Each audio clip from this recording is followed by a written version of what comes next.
right. So Canada has always been a place where immigrants and just people in general go because they want to have the true north, strong and free experience, that Canadian promise that people that move to Canada, like Derek's family, are promised, which I think Pierre from the Conservative Party really coined that term now. But regardless, Canada has always been a place where immigrants want to go, but we left. We left. What happened? Why do we leave? Despite the fact that a lot of people want to go there, a lot of people are there right now, immigration policies, but we left. And it's not just us. There have been so many cases of Canadians leaving Canada permanently. If you've ever been to Mexico, you'll see that there are cities that are basically coined mini Canada because so many people are moving permanently from Canada to places like Mexico, Guatemala, where we are now, all over the world. Canadians are leaving Canada. So in this video, we're gonna break down why we left Canada and then why we're still considering maybe going back. We semi-left Canada, that's the truth. So this video will break down why we did it and then our plans moving forward with Canada. So stick around and let's unpack the reasons. Let's go.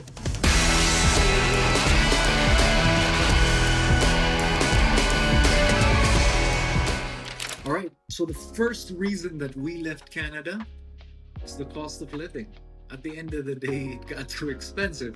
Well, we're still making a decent amount of money, but really the opportunity becomes why spend more where you can spend less with a similar quality of life? So let's unpack it a little bit. In Canada currently, the cost of living from, let's say, 10 years ago versus what it is today. And let's just break down the simple numbers.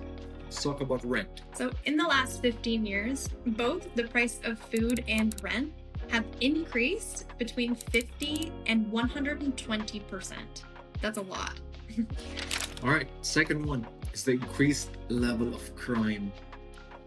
Unfortunately, the levels of crime in Canada have increased. It's not as safe as it used to be. I mean, it's still a pretty safe country, relatively safe country compared to where you would normally find yourself in. But the fact is, because of factors like homelessness, the opioid crisis, the bored youth, the drug addiction rates, increased cost of living, causing more people to be desperate. It's exactly a lot more petty crime like theft. That's a really huge one.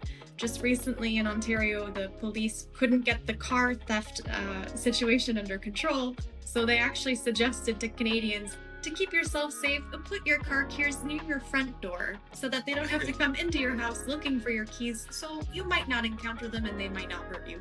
Just keep them near the front door. So it is getting to that level now in Canada where theft in general is quite bad. The other factor that's affecting that is the catch and release program. So unfortunately, with the legislation in place, it's really they're quite lenient and soft. No capital punishment here. No. But what happens is with infractions under certain amounts, right? Like if it's under a certain amount that you stole or a certain infraction, you know, it's a slap on the wrist. Yeah, they catch them, they arrest them, keep them in jail for a night, but just let them go again. And Pierre Poilievre, or I don't know how to say his last name, but the Conservative leader guy back in 2013, he said that 40 people were responsible for over 6,000 interactions with the police. That's 150 times per person. I think the police could be doing other things. And just a note on that, according to statistics, Canada is actually just behind Colombia in 2021 in terms of violent crime per 100,000 people. So that puts it into perspective. Even my mom, when I went to Colombia to visit, she was so worried about me going. But actually, kidnappings per person are higher than Colombia, almost 5 times higher in Canada. That's wild. Oh, that's unbelievable. It's true. These stats right here, we'll put them above our heads, but check these out. It's pretty crazy. So Canada's not as safe as some people might think, also not as dangerous as other places, but it's something to consider too if you're thinking of raising a family. You have to be smart. You have to know where to be, when to be there. Obviously, don't be in compromising situations. Don't hang out with the wrong types of people, wrong crowd. So be vigilant. Mhm. But know that Canada is not as safe as it used to be. Now, number 3 is we have the option, so we work online, meaning we can make our money wherever we are. So for us, we're not really restricted to staying in Canada. So looking at international options for places to live and cost of living in these other places, we really just found that we can actually save money if we move somewhere else while still earning our online income, have less expenses, and then we can save the difference towards traveling and meeting people, having new experiences, while still actually paying less than we would just surviving in Canada, for example. And that's also still considering the fact that we still pay taxes in Canada. If you're listening, CRA, we still pay taxes in Canada. Yeah. But the big difference is we're able to reduce again the expenses that you would pay every month, like your monthly rent, your food, transportation costs, Yeah. internet bills, phone bills, and all the savings that we get to save from all of these things, we can then put towards travel, entertainment, Savings. meals, investments, right?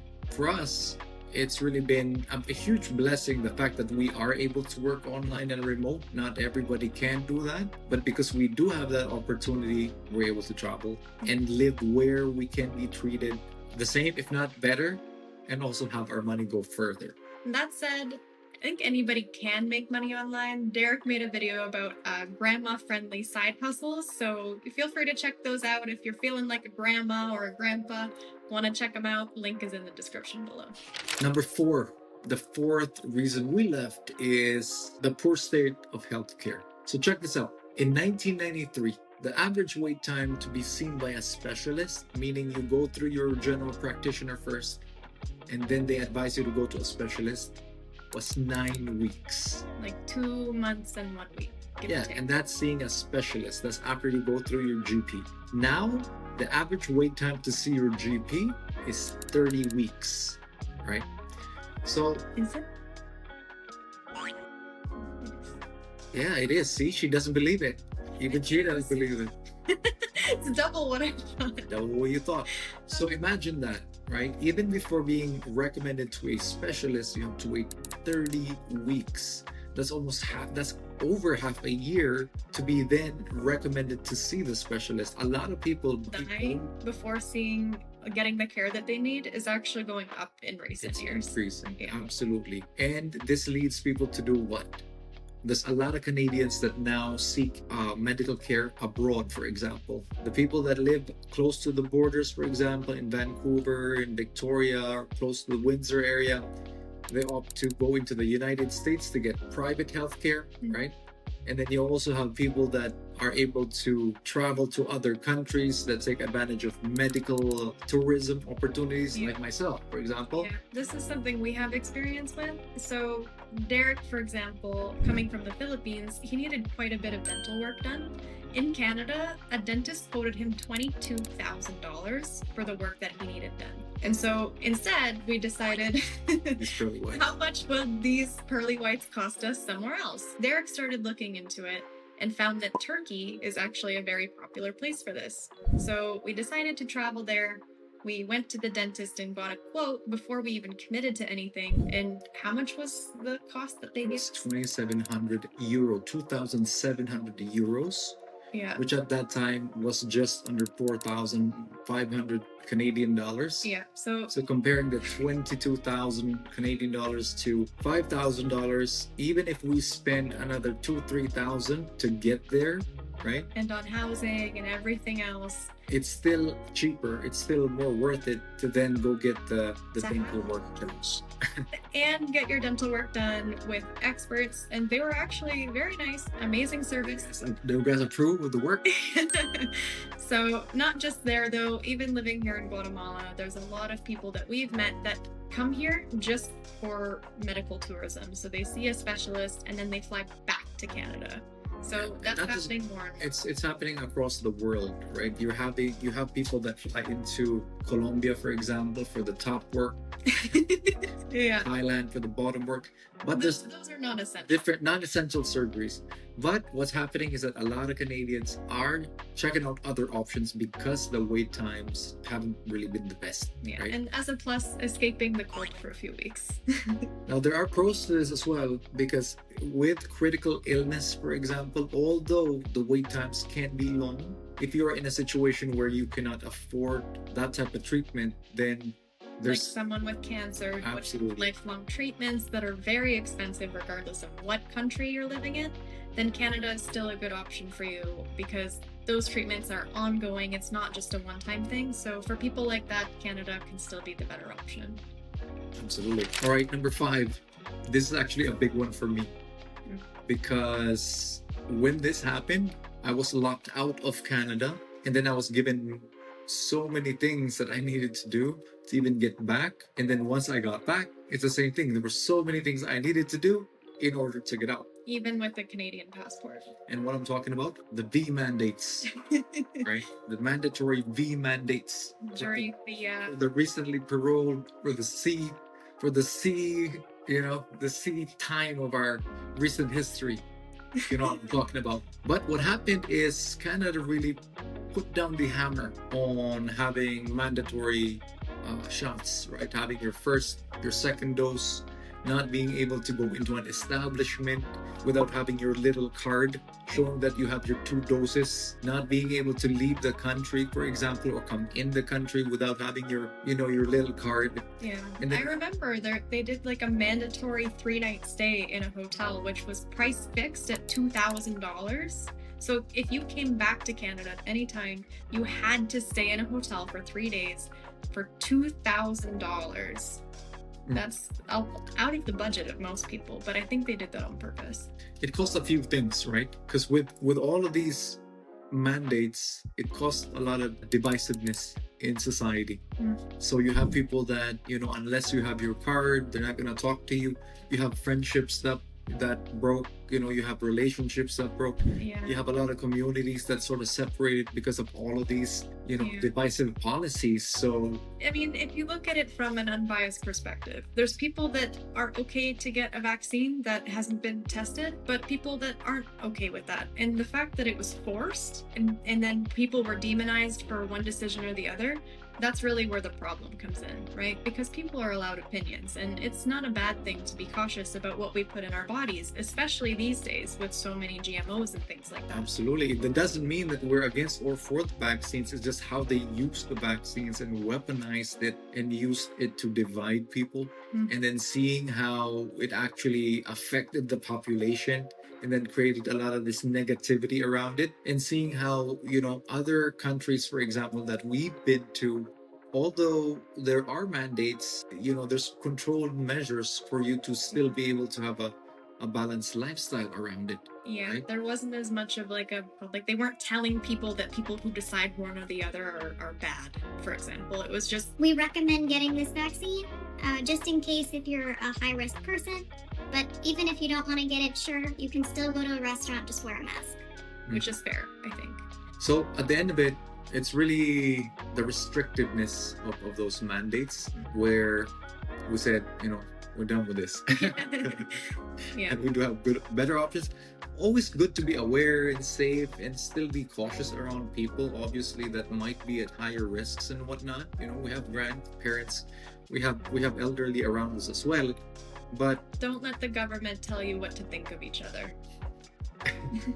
So this kind of ties into the last thing, which is financial control mandates in Canada. So I don't know if you guys are familiar. If you're Canadian, I'm sure you are, but if you're outside of Canada, not a lot of people knew about this. So during the trucker protests, during that whole 2-3 year thing that we had to deal with the C virus, there was a protest by the truckers because the government was telling them either you get the vaccine or you can't have your job. And a lot of these truckers are bringing essential products from the US to Canada back and forth. And so they were crossing the border frequently, probably once every 2-3 days.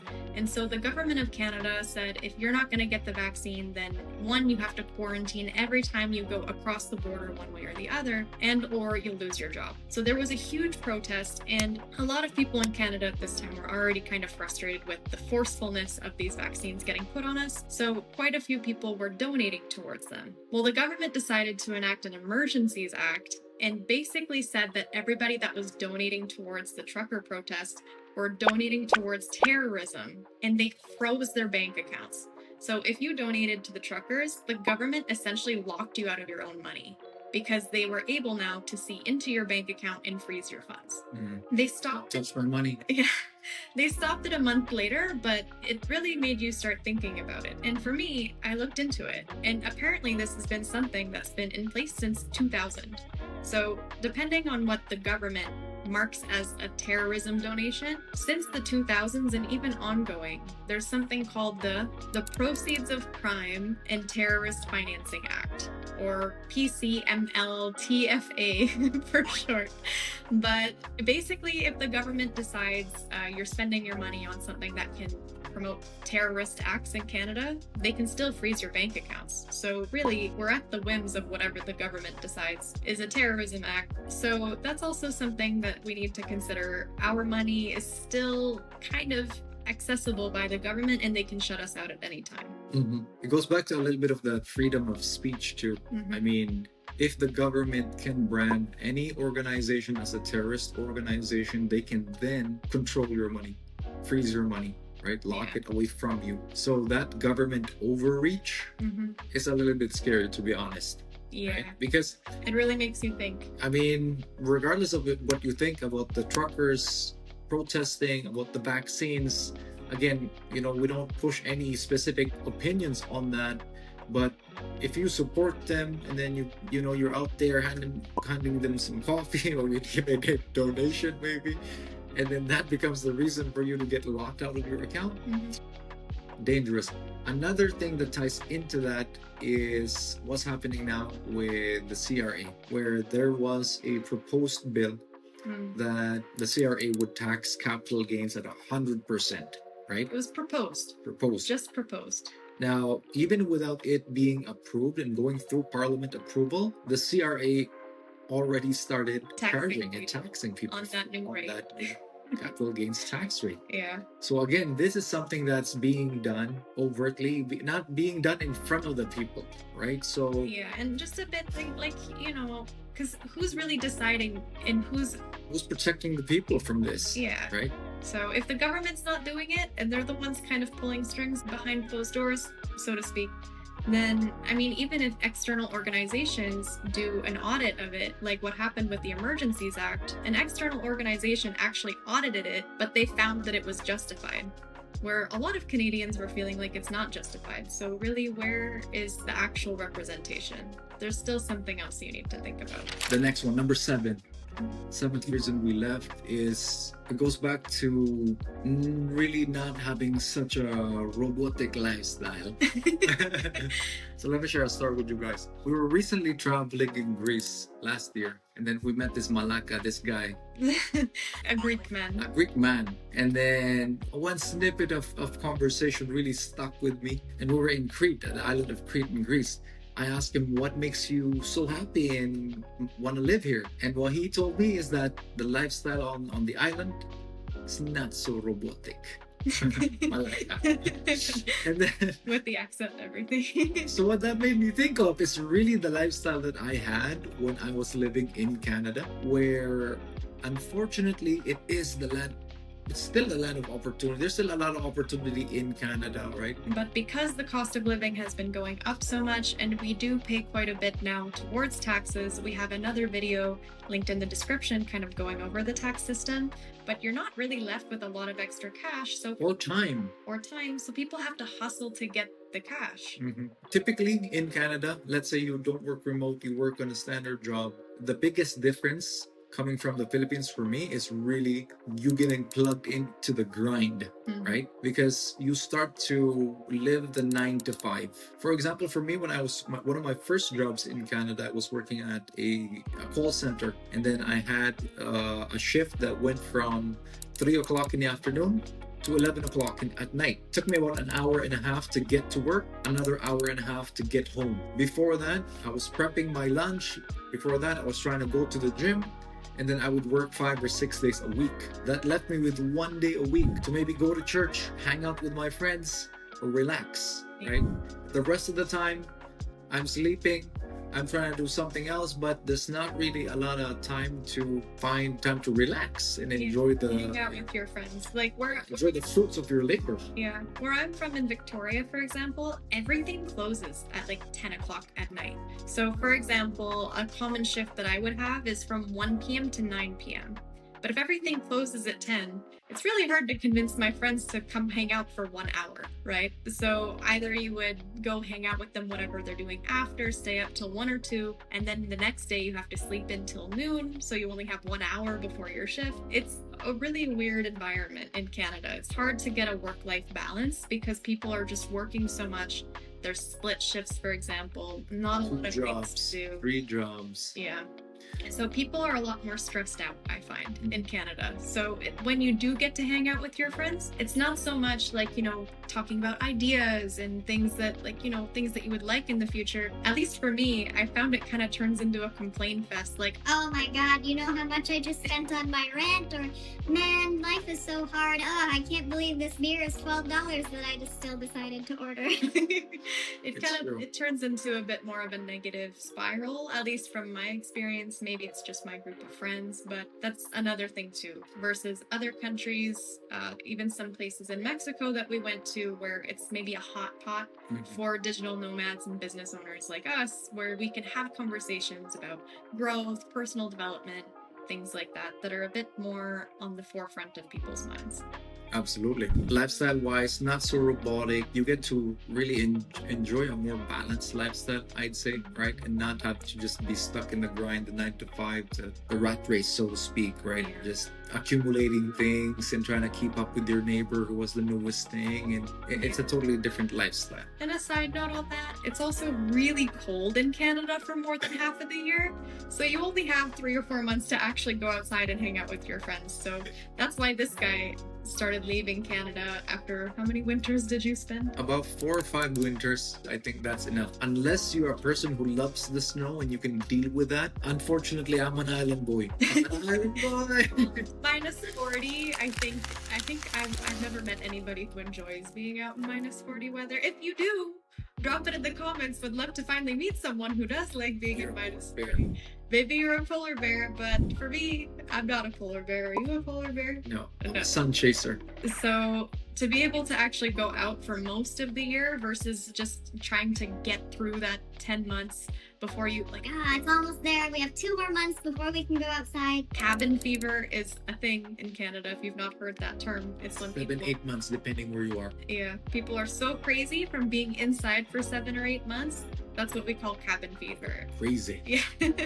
So at least, maybe avoiding a little bit of that is another reason. That's actually my biggest reason for leaving Canada is the cold.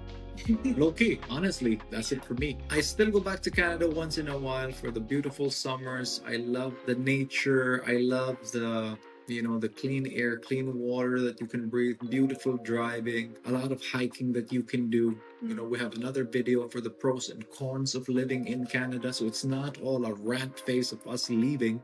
Yeah. But we do go back once in a while, quite frequently, actually. And we're regular tourists in Canada that pay taxes there. in the global lifestyle. Yeah. That's pretty much it. That's all. I mean, we did leave Canada for those specific reasons. We have our own reasons to considering going back. Like anywhere, right? There's pros and cons to living anywhere in the world. There's not going to be anywhere that's perfect. The key is finding somewhere that you can deal with the cons, and for you, the pros outweigh the cons. Exactly. For us living in Canada, the balance wasn't quite there, so we did decide to leave. We may go back in the future if things change, but just as it is right now, it's not the place where we feel the happiest. So that's why we decided to leave. What about you? Are you thinking of moving to Canada? Are you thinking of moving out of Canada? Yeah, let us know. Share your thoughts in the comments. We're all here for the same reason. And if you like the content, feel free to give us a thumbs up. Like the video, subscribe. Yeah. See you on the next one. Peace.